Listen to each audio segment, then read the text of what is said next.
It's super exciting to receive post for my work. And here I am, getting busy, arranging the Festival of Hope and ticking off all my to-do lists and reading a very important report about creative health. I'm quite excited to see what this has to say. Making some cheese on toast for me and my Cohen, because we love cheese on toast. My Coco isn't very well, so we're just chilling, watching some TV, relaxing. Oh, and this film is incredible, guys. I totally recommend it. It really helps kids learn how to face their fears. It's just I love it. Really, really good content in this film. But that's the thing. It's okay to be nervous. More than okay, in fact. It's normal. The trick is not to let your fear get in the way of living your life. Sometimes you just have to feel the fear and do it anyway. Yes, do it anyway. I love it. And here is my lovely little fox. He's laying on the trampoline again. How comfy does he look? Hey, so I didn't get a chance to do my vlog yesterday, and for some of you family friends, you will know it's because my little one had an accident and we had to go up to the hospital. One of the hardest things I believe about being a parent is that constant fear that something's going to happen to them that you can't help, you can't change, because accidents happen, they're kids. And sitting there watching and just hoping that everything's going to be okay. It's one of the scariest things that I've ever experienced. I've been through it a few times. Like my eldest swallowed magnets. It was crazy. We was in hospital for 3 days, watching the magnets go out, hoping that nothing was going to happen to his insides. And then my little guy, just recently, he's fallen off his scooter and he's hit his head, and he's got a little bit of concussion. It's nothing too serious. We're at home resting, but I'm exhausted. I was at the hospital for hours. As everyone I'm sure knows, that it's never an easy feat at the hospital. But the doctor was really nice, and she assessed him and said that he was going to be okay. So we then came home, and I decided not to do my vlog yesterday because naturally my son was the most important thing.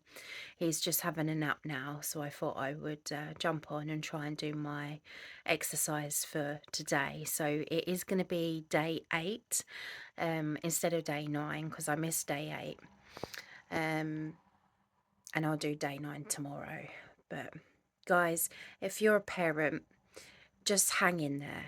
Hang in there on those days that are really hard.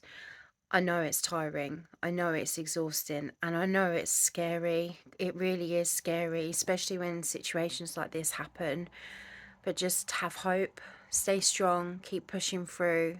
Because you and your family will hopefully get through whatever it is that you're going through. Sending lots of love and light to anyone going through something that's challenging them right now with their kids, because well, not even just their kids, but in general, if there's anything that's challenging you right now, I send so much love, light, and healing your way. Be kind to yourself. Don't push yourself like I didn't yesterday. I just knew that I couldn't commit. And it was hard because I'm a sucker for a challenge, and if I'm not in that challenge and I miss a day, I do get quite frustrated. But of course, my family always comes first. So back on it today, tired or not, the universe has my back, and I'm going to show up for myself. And when my little guy wakes up, we'll continue to have lots of cuddles and lots of rest for him until he gets back up, bouncing on his feet and keeping mummy on her toes again. Thank you as well for everyone's support. I really appreciate it. Cohen stayed asleep for some time this afternoon, so I decided to get on and reply to some very important emails from the counsellor and from a potential collaboration with some artists that have done some really inspiring work. Oh, I'm so excited! Cohen then woke up and asked if we could play a Back to the Drawing Board. This is a fun game and we all love it quite a lot, actually. We do play it often. Cohen at the moment is drawing something that I really couldn't figure out what it is. If I turn it up the other way, Let me know your thoughts in the comment below. It's not what you think it is. We then decided to make a super yummy fruit salad. And here is my LJ getting lyrical, doing what he loves. They say I won't find love. Okay, mate, if you say so, I'm on there playing this till they say they hate though. Chapter 8 is all about the universe speaking to us in mysterious ways. If you're open and receptive to what's coming from the universe, it can be absolutely wild. I'll give you an example the other day. So my synchronicities come through angel numbers quite a lot, and butterflies, as I've mentioned before. But I constantly throughout the day, I'm seeing several angel numbers again and again and again. And this one particular afternoon, I decided to sit down and see, out of curiosity, what the angel number for hope was. As you guys know, I run Hope on Prescription, so I'm always on the lookout for hopeful, inspiring contents. And because the numbers always show up to me, I thought, oh, I wonder what the numbers for hope are. Strangely enough, as I went onto the internet and started to do my research into what numbers, angel numbers, represented hope, the number came up 444. Guys, I kid you not, as this number came up, my time said 1444. So that was 444. It was wild. It was so wild, but it brought so much joy to me because I was like, literally, what I'm looking into right now, you are calling back at me like, this is it, you're on the right path. And it does give you that sense of, I'm going in the right direction because the universe is in communication with you in ways of the synchronicity.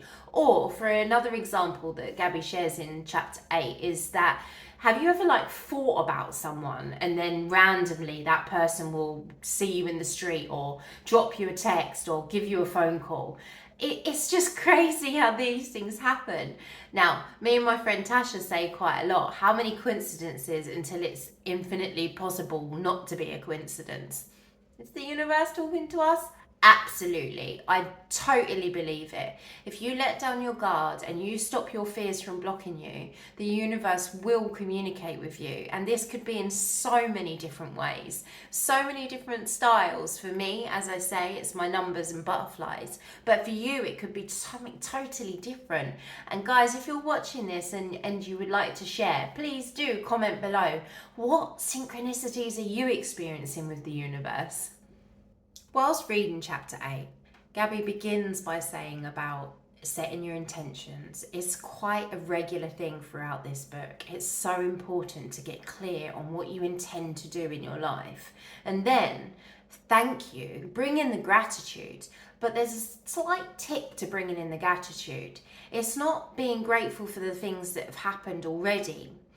Well, it is, do be grateful for those things. But, for example, you want to start being grateful for the things that you want. Start acting like you've already received it. So Gabby explains, she says she was writing a book and she opened a conversation with the universe, and she said that she wanted to be her authentic self through writing her book. And she then said, "Thank you, Spirit, for guiding me to the right literacy partners who can support spreading the message throughout the world." Now, at the time that she wrote this, Grateful For, she didn't actually have a publisher. So as you can see, she's being grateful for something as if it's already happened, although it hasn't happened yet. So it's like you're sort of skipping into the future, and you're being grateful for the things that you really want, but making it as if it has happened now. There's something quite powerful in that. And also, I've watched a lot of videos on YouTube where they sit there and they say, you should sit and imagine your life as if it's already here, as if it's already happening, because our brains can't tell the difference between what's real and what's created in our imagination. So that's really a really good key for you to start working on. Start closing your eyes and meditating with this idea, creating your reality in your mind, and then being thankful as if you've already had it. So I'm going to go through the steps in chapter 8. You'll have to forgive me. I am referring to the book today because I am absolutely knackered. I am knackered. So yeah, I'm going to have a look and pick them out of the book for you. So step 1, understand that miracles are natural. They are absolutely natural. They are supposed to happen to us. They are gifts for us to receive. We just have to believe in them and be open to receiving them. Get all the fears out of the way, let go of the guilt, let go of the shame, work on yourself, guys. Like, really work on yourself so that you can undo any of those really nasty blockages that are stopping you from receiving those miracles. Step 2, look for love and expect miracles. So throughout your day, no matter what is happening, just look for the love. Try and find the positive, try and find the beauty, try and find the love, because there is always something. Even if it's the most littlest thing, there is always something so beautiful. It could be as simple as someone held the door open for you, or it could be as simple as you've had a bill back that you thought you had to pay loads of money and it turns out that you don't. I remember that happening to me one time, right? Council tax. You would never in your wildest dreams think that you would get money back from council tax. And one particular year I did. My gosh, it was a miracle. I'd apparently overpaid on the council tax. So it was such a nice treat around April time to have got that money back. Now, to me, that was a miracle because I just never thought that that was even possible. But guys, remember, believe in infinite possibilities because anything can happen. The next step is to practice non-interference. Stop trying to control everything, guys. Like, just let it flow. Just let things start flowing. Set your intentions and work towards them, absolutely. But don't try to control everything. Don't interfere. Let the universe co-create with you. Step back and have a little faith that it is going to work with you in your favor towards your higher purpose. Step 4 then is all about heightening your faith. Finding evidence within your life that the universe is there, okay? So it says, what would your life be like if you knew you were always being guided? Take a moment to free write your responses. What would you do differently if you knew that the universe actually had your back? Do you have spiritual proof that the universe is in fact guiding you? Write your story down and read it back, listen to it. So I'm going to share with you my one that I wrote. So my answers to this was, my life would be joyful and at peace knowing that I'm doing my purpose and my passion. I would trust deeply in my support and have continued love in my heart instead of fear, worry and anxiety. I would be full of love and confidence and trust. I know with certainty that I have so much proof. I know that the universe and its force of angels are guiding and supporting me every step of the way. I now know it's time for me to let go of my fears and my worries and let the universe lead the way. I can see, feel and work in co-creation with the universe to create the life that I want and I love. I desire for myself, for my family and for my community. I just know that you are there and I am so grateful for you. Now guys, I know so much so because of all of the awareness that I have brought to my life, looking into the angel numbers, the synchronicity of them, the continuity of them, looking into the butterflies and actually speaking to the universe and opening up another conversation. So, for example, I learn a lot about myself where I'll have like a 2-week period where I'll be absolutely bossing life, things are going great, and then I'll have a 2-week period where I'll absolutely sabotage and potentially ruin my entire life. Now this 2-week cycle is something that has been on repeat for around 2 years, and it was only through going back through my journals and bringing awareness to my everyday life that I was able to see this vicious pattern. Now it's actually quite interesting because I call it a vicious pattern, but I now actually look at it as a butterfly cycle. And the reason I look at it as a butterfly cycle is because butterflies have 2 weeks where they're struggling, trying to get out of their cocoon so that they can turn into this beautiful butterfly. And then they have 2 weeks where they're full of life, they're full of beauty, and they're flying around and they're absolutely gorgeous and wonderful. And this is what I just changed my perception, I changed my mindset around it. So now I think think, okay, so I have to go through the struggles in order to get strong. And then when I'm strong, everything is going to be beautifully wonderful, and I'm going to make it work, and I'm going to flutter through the world and just fly, soaring in the sky, all pretty and wonderful.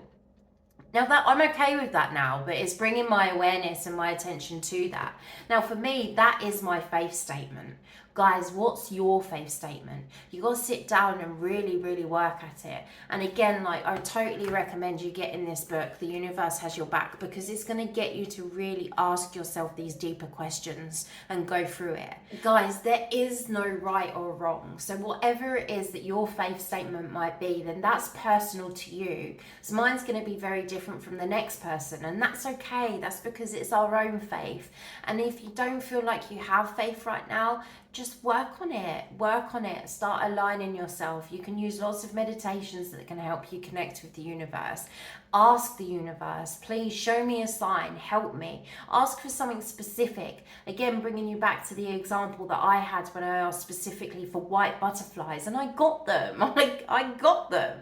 You just need to open up and connect and develop that faith statement. So step 5 is all about committing to your faith statement, okay? So commit to living this faith statement like it's your Bible every single day. Read it, reread it, remind yourself of how powerful this stuff is and how supportive the universe is.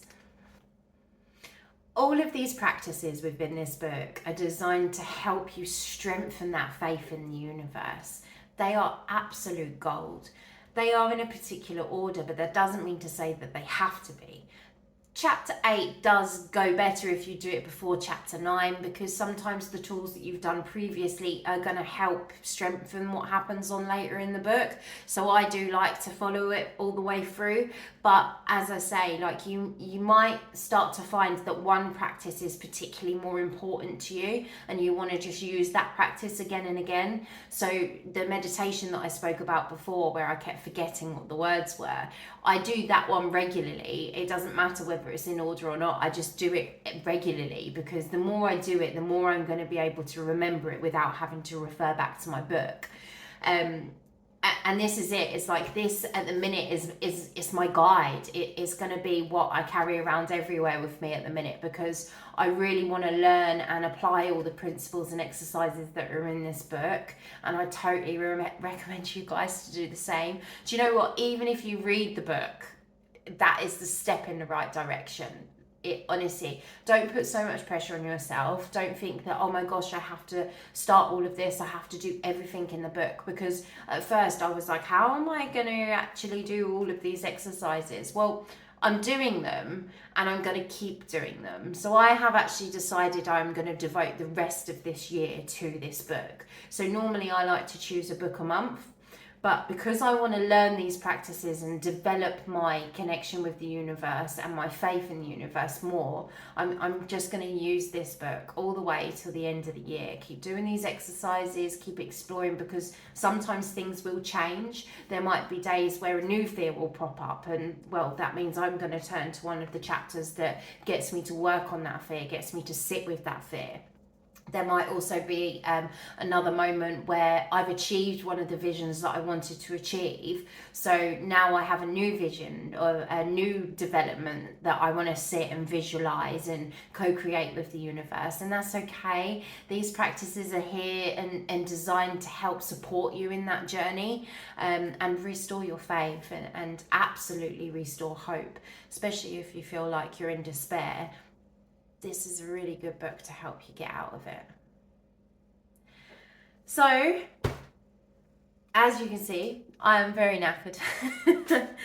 I haven't taken my hair out of yesterday's plait. I need to go and read my little one a story to settle him down for the night. He has got much better, by the way, guys. Just wanted to say he's doing much better. And yeah, I hope you guys find a little bit of excitement in this faith statement. And if any of you do decide to write a faith statement, I would love to hear it. A heroic little helper. Chilling with my tiny toe. Go, go.